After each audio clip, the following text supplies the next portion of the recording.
नमस्कार, मैं वीरेंद्र कुमार अधिवक्ता। सभी दर्शकों श्रोताओं को मेरा प्यार भरा नमस्कार, सत श्री अकाल, जोहार। और आप सभी दर्शकों श्रोताओं को यूट्यूब के मेरा चैनल रियल नॉलेज पर स्वागत है। और आज मैं पुनः आप लोगों के समक्ष एक संक्षिप्त चर्चा लेकर उपस्थित हूँ। और आप सभी जैसा कि जानते हैं कि यूट्यूब के मेरा चैनल रियल नॉलेज पर मन विषय पर चर्चा चल रही है।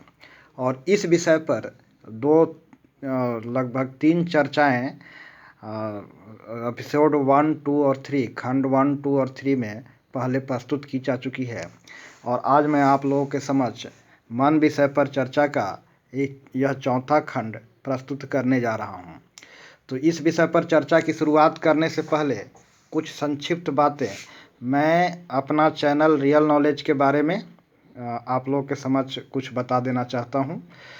तो जैसा कि आप जानते हैं, चैनल का नाम ही है रियल नॉलेज।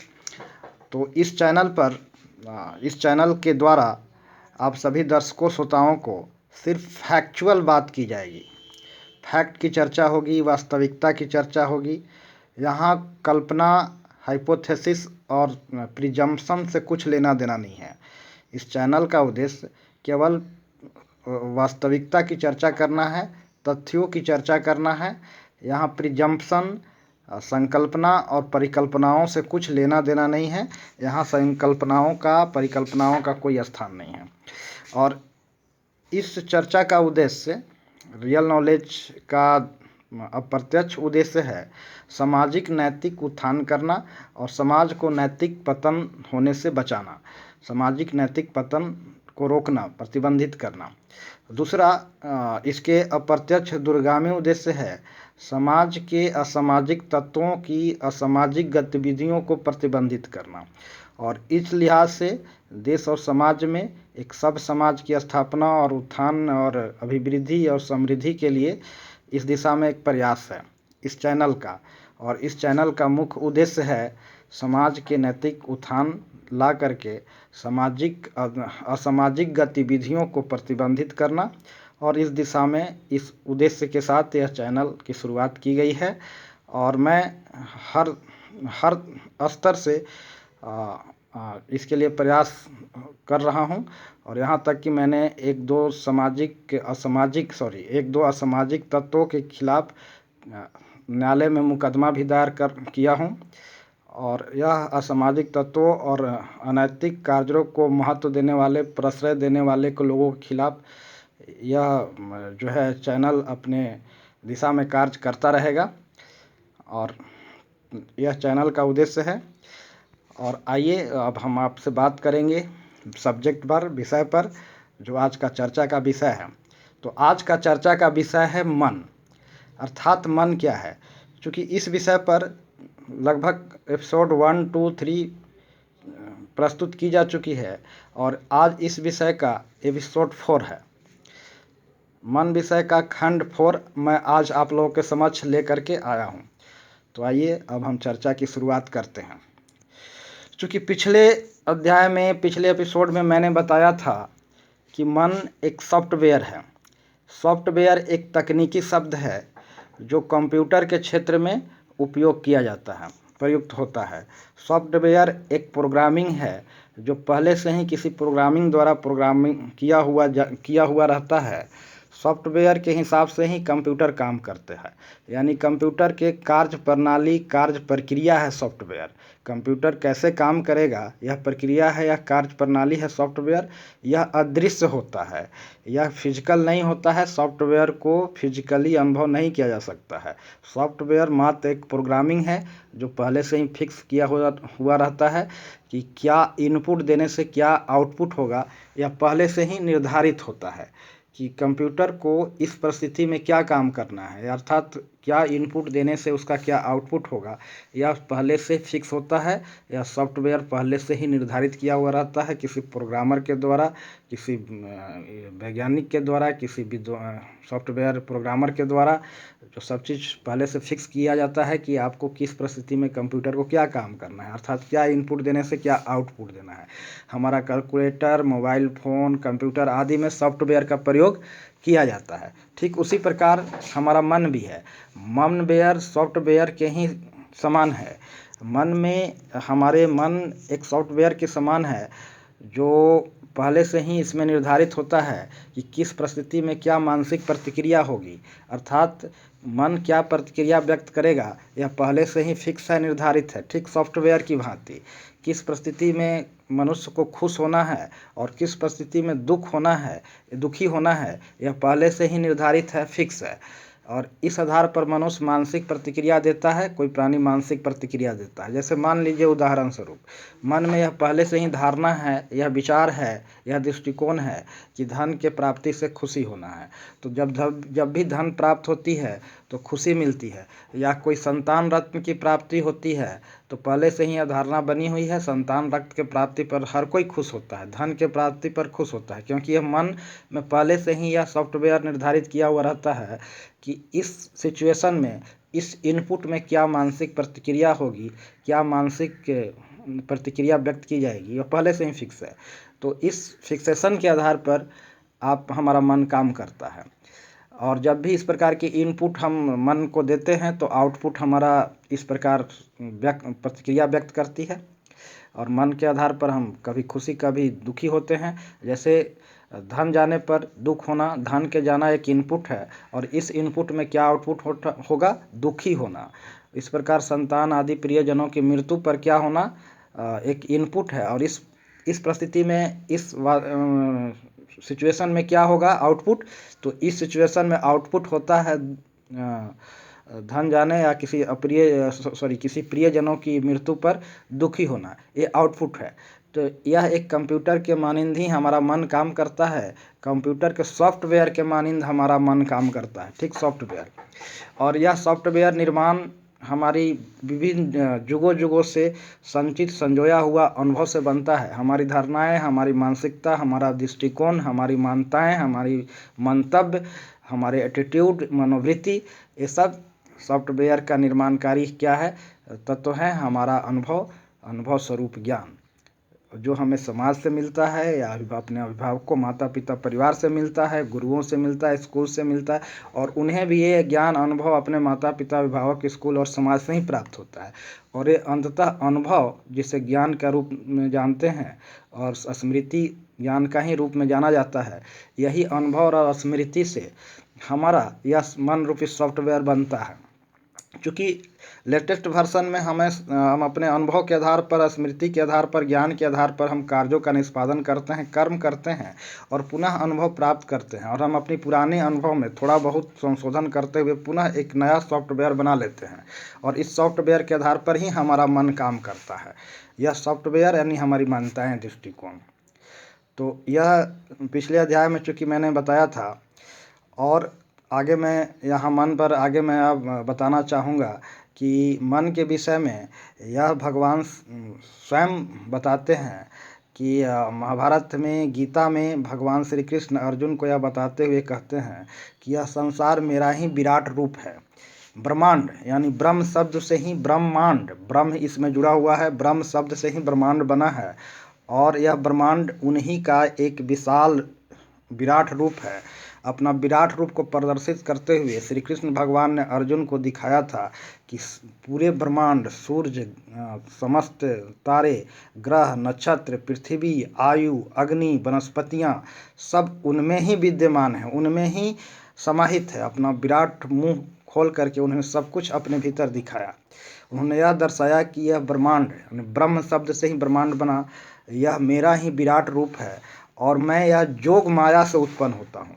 अर्थात जोग माया, माया के द्वारा, माया के जुड़ने से, अर्थात मेरा यह ब्रह्मांड रूप जो है यह मेरा मायावी रूप है। यानी एक मायावी शब्द यहाँ पर इस्तेमाल किया गया है। जैसे कि आप सीरियल में, धारावाहिकों में देखते हैं कि बहुत सारे कुछ राक्षस, दैत्य विभिन्न प्रकार के मायावी रूप धारण करके लोगों को भ्रमित करता है अपना उद्देश्य को पूर्ति करने के लिए। तो ठीक उसी प्रकार यह ब्रह्मांड जो है एक ब्रह्म का, भगवान का मायावी रूप है, माया है, माया है। माया का मतलब होता है भ्रम, जो असलियत नहीं है। तो यह ब्रह्मांड जो है, जैसा कि भगवान स्वयं अर्जुन को बताते हैं कि ये विराट रूप जो है मेरा, ब्रह्मांड उनका विराट रूप है, यह एक माया है। और यह माया के रूप में, मायावी रूप में, इस ब्रह्मांड के रूप में मैं लोगों के समक्ष उपस्थित होता हूँ। अर्थात उन्होंने कहा है कि मैं अदृश्य हूँ और मैं सब में हूँ, समस्त चीज़ों में हूँ। और यह ब्रह्मांड मैं माया रूप में, जोग माया से उत्पन्न होता हूँ, और यह ब्रह्मांड मेरा ही रूप है और यह मेरा मायावी रूप है। अर्थात यह एक भ्रम है। पूरे ब्रह्मांड जो तुम देख रहे हो, असल में वह वैसा नहीं है जैसा तुम देख रहे हो, यह भ्रम है। तो उन्होंने ब्रह्मांड के बारे में या अपने विराट रूप के बारे में बताए हैं श्री कृष्ण ने। और जैसा कि हम देखते हैं कि कभी आप सीरियल धारावाहिक में देखते हैं ना कि राक्षस होता है, अपना विविध रूप प्रदर्शित करता है, कभी कुछ बन जाता है, कभी कुछ लोगों को भ्रमित करने के लिए। तो यह संसार भी उनका ही एक भ्रम जाल रचा हुआ है, एक माया का रूप है, उन्हीं का माया है। वह माया रूप में, भ्रम रूप में या विराट रूप में यहाँ पर ईश्वर उपस्थित होते हैं। तो ठीक मन भी, असल में मन जो होता है ब्रह्म नहीं है, असल में वो चेतना नहीं है। मन उनका एक, मन आत्मा नहीं है, मन उनका एक मायावी रूप है, माया है। मन परिवर्तनशील है, मन क्षणिक है, मन हमेशा बदलते रहता है। जो चीज़ परिवर्तनशील है, जिसका चिरस्थायी अस्तित्व नहीं है, जो सस्टेनेबल नहीं है, जो टिकाऊ नहीं है, उसको हम माया नाम देते हैं। क्योंकि वे कुछ क्षण तक ही अस्तित्व में रहता है और फिर अपना रूप बदल लेता है। रूप बदलने के बाद हम उसको पूर्व के रूप को नहीं देख पाते, तो लगता है कि ये भ्रम है, अभी कुछ और था और कुछ और हो गया है। तो मन के विषय में भी ईश्वर भगवान का कहना है कि मन मेरा एक मायावी रूप है, मन एक मेरा माया है जो परिवर्तनशील है और बदलते रहता है। और मैं मन रूप में भी हमेशा आप लोग के मन रूप में भी मैं प्रकट होता हूँ, मन रूप में ही मैं प्रकट होता हूँ। जैसा कि मैंने पिछले एपिसोड में, पिछले चर्चाओं में बताया था कि चेतना की दो अवस्था होती है, एक जागृत अवस्था, एक सुषुप्ता अवस्था। सुषुप्ता अवस्था में सभी निर्जीव प्राणी आते हैं, जहाँ चेतना सुषुप्ति अवस्था में है, और सजीवों में चेतना जागृत अवस्था में है। चेतना की जागृति का परिचायक है हमारा मन। मन का संबंध सिर्फ प्राणियों से है, और जिस मन की मैं बात कर रहा हूँ वह चेतना की जागृत अवस्था है, जिसका संबंध सिर्फ प्राणियों से है, समस्त प्राणियों से है। मन इन समस्त प्राणियों से रिलेटेड है, संबंधित है। और मन चेतना का ही एक जागृत अवस्था का नाम है। और चूँकि यह हम सबका विशेषता है, मन प्राणियों की विशेषता है, ये प्राणीगत विशेषताएं हैं। मन प्राणियों की प्राणीगत विशेषताएं हैं, प्राणीगत खूबियां हैं। मन में शामिल है जैसे भूख, प्यास, निद्रा, मैथुन, इच्छा आदि। भूख सिर्फ प्राणियों को लगती है, और प्यास, मैथुन, इच्छा और निद्रा ये सब प्राणी की प्राणीगत विशेषताएं हैं। क्योंकि मनुष्य ब्रह्मांड में बहुत ऐसे घटक हैं जिनमें प्राणीगत विशेषताएं नहीं होती हैं, लेकिन चेतना वहाँ भी मौजूद होता है।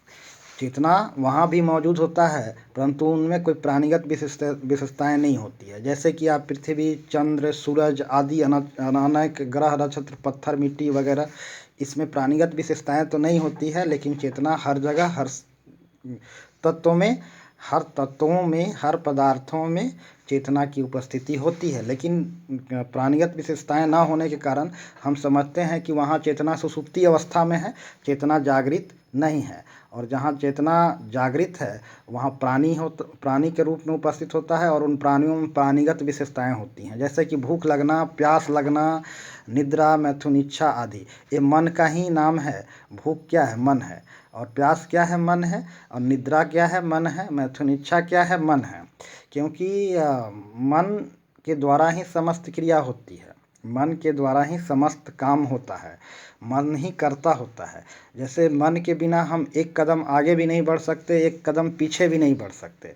मन हमारे समस्त कार्यों को करने के लिए प्रेरित करता है। जैसे कि हम कहते हैं कि आज मुझे यहाँ घूमने का मन कर रहा है, कहीं जाने का मन कर रहा है। जैसे कि हम कहते हैं कि आज मुझे टीवी देखने का मन कर रहा है, सीरियल देखने का मन कर रहा है। जैसा हम कहते हैं कि आज हमें सिनेमा देखने का मन कर रहा है। जैसा हम कहते हैं कि अब मुझे नींद आ रही है, नींद सोने का मन कर रहा है। अब जब भूख लगता है तो हम बोलते हैं कि अब हमें खाने का मन कर रहा है। जब प्यास लगता है तो बोलते हैं कि अब मुझे पानी पीने का मन कर रहा है।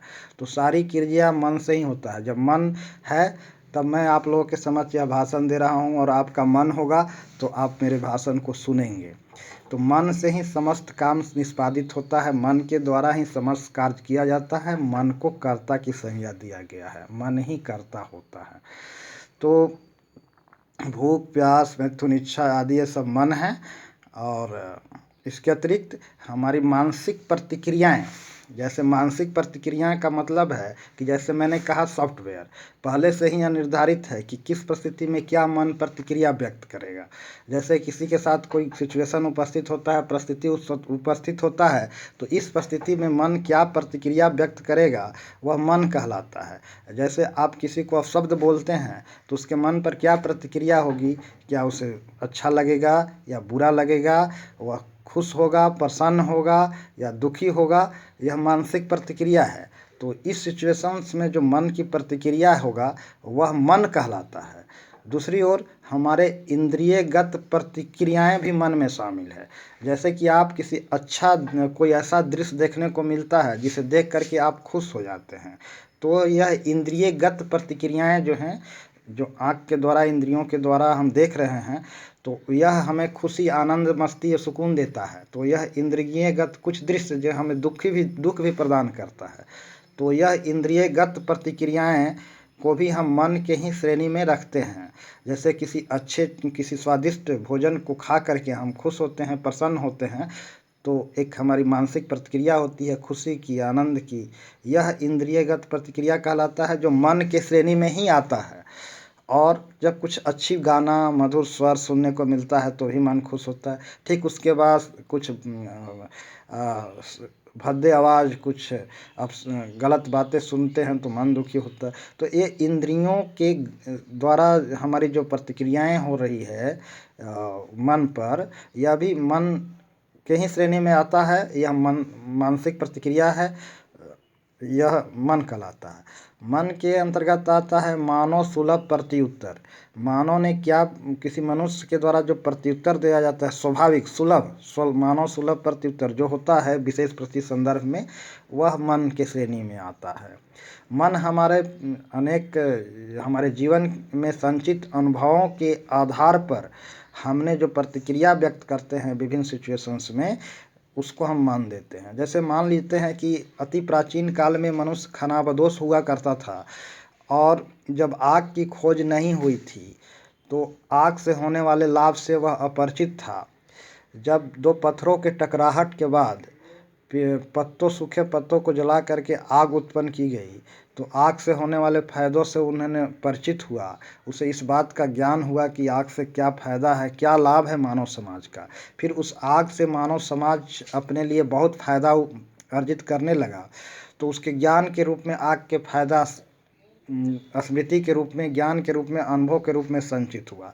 जब भी आपको, अभी तो जाड़े का मौसम है, वर्ष 2022 का, अभी मैं इस समय वीडियो बना रहा हूँ, ये फरवरी महीना है और अभी जाड़े का मौसम है।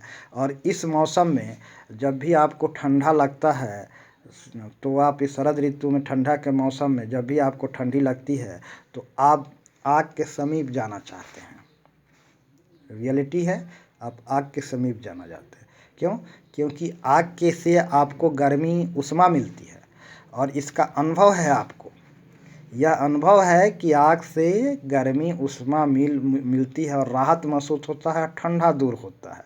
यह अनुभव आपको या तो पहले से किसी ने बताया, आपके पेरेंट्स या फिर हमारा अभिभावक या समाज के लोग या शिक्षा से या जहाँ से भी मिला, लेकिन ये हम सब मानव जाति का अनुभव है। और यह अनुभव स्मृति रूप में, ज्ञान रूप में संचित है, और यही मन को प्रक्षेपित कर रहा है आग के पास जाने के लिए ठंडा के दिनों में। तो ये एक उदाहरण है, क्योंकि ऐसे बहुत सारे उदाहरण मैं प्रस्तुत कर सकता हूँ, लेकिन एक छोटी सी चर्चा में समय का अभाव होने के कारण मैं ज़्यादा कुछ यहाँ पर उदाहरण प्रस्तुत करने में असमर्थ महसूस कर रहा हूँ। लेकिन मैं मूल रूप से यही कहना चाहूँगा कि हमारा अनुभव का प्रक्षेपण भी कभी कभी मन के ही रूप में होता है।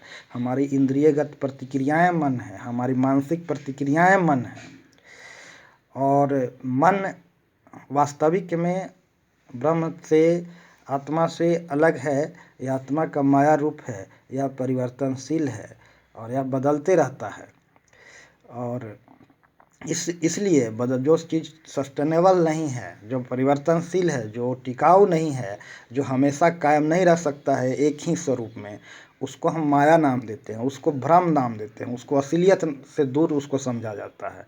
तो भगवान श्री कृष्ण भी कहे हैं गीता में कि यह ब्रह्मांड, ये विराट ब्रह्मांड, ब्रह्मांड यानी ब्रह्मांड ब्रह्म शब्द से बना है, यह ब्रह्मांड मेरा माया का रूप है, मेरा मायावी रूप है, क्षण भंगुर है, अस्थायी है, उसको सस्टेनेबल नहीं है, टिकाऊ नहीं है, यह विनाशकारी है और इसका रूप परिवर्तनशील होता है। इसलिए उन्होंने कहा कि अदृश्य जगत मन और आत्मा है जो इंद्रियों से परे हैं। अनुभव, इन्हें सिर्फ अनुभव किया जा सकता है, इसके लिए कोई प्रत्यक्ष प्रमाण प्रस्तुत करना असंभव है। और उन्हीं का एक मायावी रूप मन है। और जैसा कि मन के विषय में मैंने कहा कि इंद्रियगत प्रतिक्रियाएं, मानसिक प्रतिक्रियाएं, हमारा अनुभव, प्रक्षेपण आदि ये सभी मन में शामिल हैं। भूख प्यास, प्राणी की प्राणीगत विशेषताएं, भूख प्यास आदि, निद्रा, मैथुनिच्छा, ये सभी मन के कैटेगरी में आता है। और मैं यह भी बताना चाहूँगा कि विज्ञान जो है का पकड़ सिर्फ भौतिक पदार्थों तक है, मटेरियल तक है, पदार्थों तक ही है। विज्ञान सिर्फ पदार्थ का ही अध्ययन और विश्लेषण करता है। मन और आत्मा से विज्ञान का कुछ लेना देना नहीं है, कुछ वास्ता नहीं है। और भौतिक स्तर पर जो भी क्रिया प्रतिक्रिया होता है उसी का विश्लेषण करता है, और विश्लेषण प्रस्तुत करता है, अध्ययन प्रस्तुत करता है विज्ञान। विज्ञान सिर्फ उसी चीज़ को महत्व देता है जो प्रयोगशाला के पटल पर लाया जा सके। और चूँकि जैसा कि कहा गया है कि मन और बॉडी दोनों एक दूसरे से बहुत गहरे रूप से संबंधित हैं। मन का प्रभाव बॉडी पर पड़ता है और बॉडी में हो रही क्रिया प्रतिक्रिया का प्रभाव मन पर भी पड़ता है, यह वैज्ञानिकों का भी मानना है। और इसलिए मन का इफेक्ट हमारे बॉडी पर पड़ता है, मन से बॉडी इफेक्टेड होता है। इसलिए मन और आत्मा को प्रयोगशाला के पटल पर नहीं लाया जा सकता है, इसे प्रायोगिक रूप से साबित नहीं किया जा सकता है, इसके लिए प्रूफ नहीं दिया जा सकता है।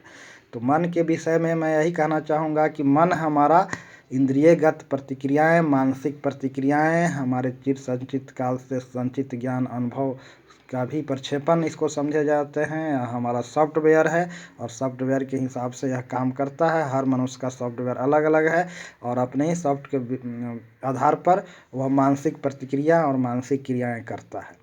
और आज मन विषय के संदर्भ में इतना ही, और मैं अपनी चर्चा को विराम देता हूँ और मैं आगे भी एपिसोड 5 मन विषय पर लेकर के आऊँगा।